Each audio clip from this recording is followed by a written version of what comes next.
Right now, we are going to bring State of California Business Partnership and Travel Manager Bill Amaral to the hot seat. We learned about Bill's program. Hey, Bill. We learned about Bill's program back in April when he turned on a dime to create a hotel program for healthcare workers so they could go to work in COVID-19 environments and not have to go home to put their families at risk. That program also included housing for healthcare workers coming into the state and traveling around the state to COVID-19 hotspots to serve sick patients. He built the program out with the help of HRS, but also using his agency and specially trained agents at the Cal Travel Store. Eventually, the program expanded to include at-risk homeless populations, parolees, harvest workers, and beyond that, family relocations for people driven from their homes by wildfire activity in the state. Bill, that's a lot. Given your primary role as travel manager for the state of California, what was your reaction when you were tasked with what I would call a critical emergency management project? Did you know you had the skills to handle it? Can I say it out loud what my initial reaction was? Yeah, I don't know. Probably not. But, initially, my first reaction was, just trying to figure out, wow, what do we need to do to get this moving? Within my team, we had the skills, definitely had the skills. It was the technology that we didn't have. We could not have done solicitations for thousands of hotels without having the automation that we needed. So that's what we started looking at, and also data. Travel manager with Dell was talking about hotel closures. That's happened a little bit later after COVID really started expanding in the state. But we needed census data. We needed to be able to contact all the hotels within California. And that was probably our first focus, was to get the word out. And then start looking at what kind of technology we would need to get this moving. Right. And so was that at which point you needed to start collaborating with the emergency management team to get the word out, or what was the role there? We actually set up WebEx meetings initially when we first found out what the ask was. Okay. And we exceeded the capacity. I think we had a capacity of 250. So we ended up having to do quite a few of them to actually get the word out to the hotels.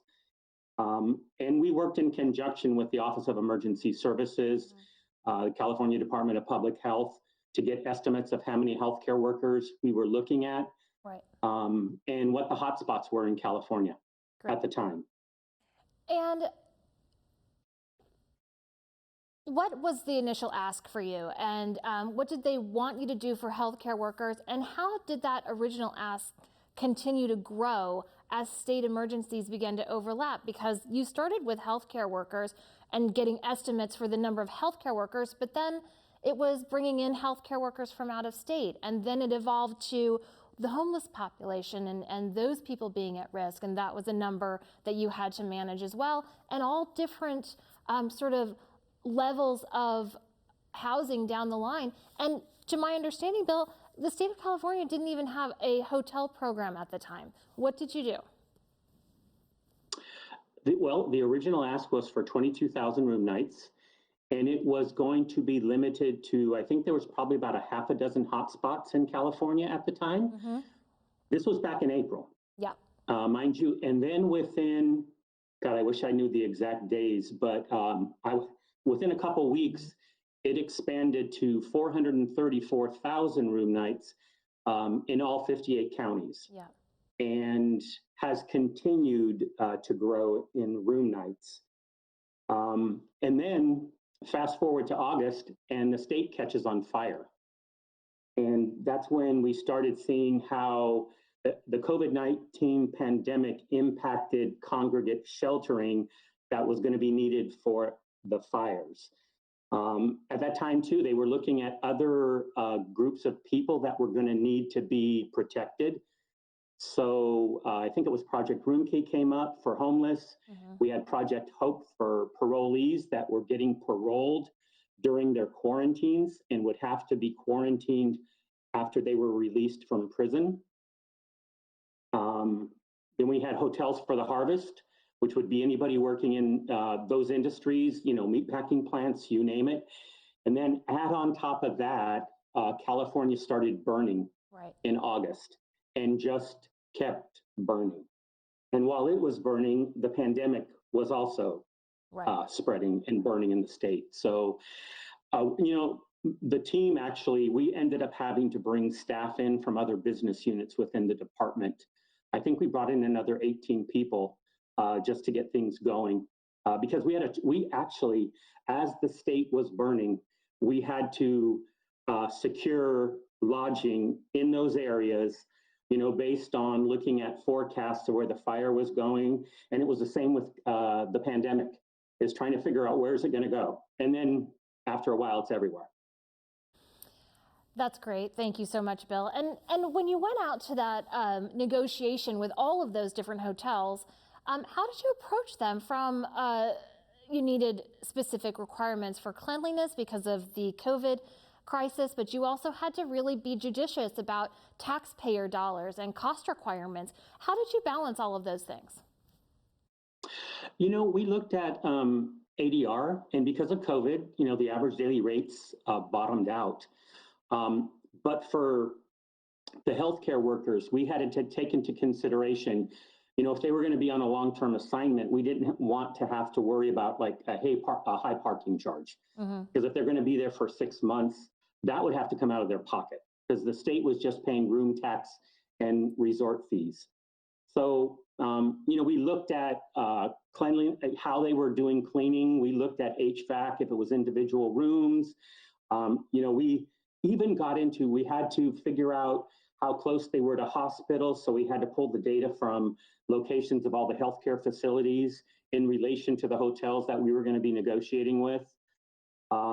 We looked at drop and go meals, their meal services cut off. Could they get drop and go? Could they get food delivery? And then when we added fire on top of that, we had other issues because the evacuees, some of them had medical issues. We needed wraparound services for them, everything from mental health assistance to food to just wellness checks. So it just kept growing and growing. But the hotels, I got to say, we couldn't have done it without them. And we used TripBAM's hotel closure reports as often as we could. Hey. But the cleanliness protocols actually sort of grew just because of the CDC issuing guidelines. Right. So most of the hotels were on that already. And we just made sure that we had those questions in the RFP so we could get consistency around what kind of cleanliness protocols. We wanted touchless check-in, all that type of stuff that would limit or mitigate the risk of somebody getting COVID. We also had guidelines for the guests. So we had guest obligations they had to follow. Right. And it spelled out all the way down to, we wanted them to go on the side entrances, to try and stay away from people as much as they could, especially if they work in at a facility that had COVID positive patients. So there was a lot of questions in the RFP. For sure. Lots. Yeah, and I'm assuming those types of questions will be very applicable to any travel program going into 2021 and as we get vaccinations rolled out in this country and in others. I wanted to ask you, because 2 years ago, we actually recognized you as a best practitioner, Bill, for your virtual card program. And as I understand it, your new program for healthcare workers and all of the different constituencies of the different programs, they really needed that virtual card program, and the state needed that program in order to provide a foundation for receiving aid back and reporting. Tell me about how that virtual card innovation that you brought in 2 or 3 years ago served as a foundation for some of what you had to do today. I'd love to say we planned this, but it just so happened that we kicked off virtual payments back in 2017 for transient travel. And it's for all lodging. This isn't just for applicants. This was for all transient lodging. What it did when it came time to kick off the COVID, the hotels for healthcare workers, is these individuals could belong to, a private sector hospital. It could be anything from a group home to you name it. So they wouldn't necessarily be a state employee and under our guidelines. So being able to push a virtual payment to the hotel to take care of their room and tax. And during the wildfires, if we had to take over that lodging for the evacuee from the Red Cross, it gave us the flexibility of pushing a virtual payment to take over that payment process. But it just, instead of using a static card, we didn't have to worry about fraud just because the benefits of that virtual payment process. And we opened up credit with our provider. So we had probably about 14 accounts, that we just rotated, but it gave us the flexibility to take care of almost any individual that checked into that hotel and limited the amount of interaction they have with the front desk. So it was just, I'm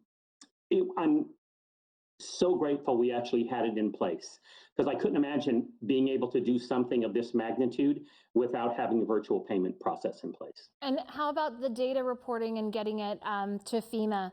Because that was a critical issue because you need those $8 back. Exactly. And if we were not able to get those folios, we would not be able to get reimbursed through FEMA. Yeah. And we also, it has to be auditable. So, we were looking at our partners, HRS, and on a smaller scale, ConfirmaPay.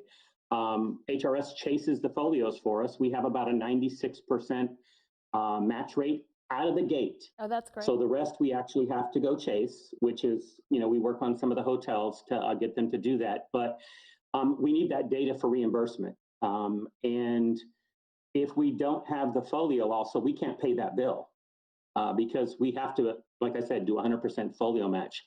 Having the process in place made it seamless. We didn't have to throw a lot of headcount at it because we had somebody already in place from working our transient lodging program. So it just sort of flowed. That's awesome. But the size now, we do have a couple more people that we need to support it. But that's probably been one of the nicest things. When we transitioned to HRS, they already had a relationship with our travel payment system. They already had InvisiPay, so it was a seamless transition. Very good. You're a perfect reflection of the way travel managers have stepped into roles that were new to them and made a huge difference to their organizations and, in your case, to the state of California and its people. Thank you so much, Bill, for being here. Well done. Thank you.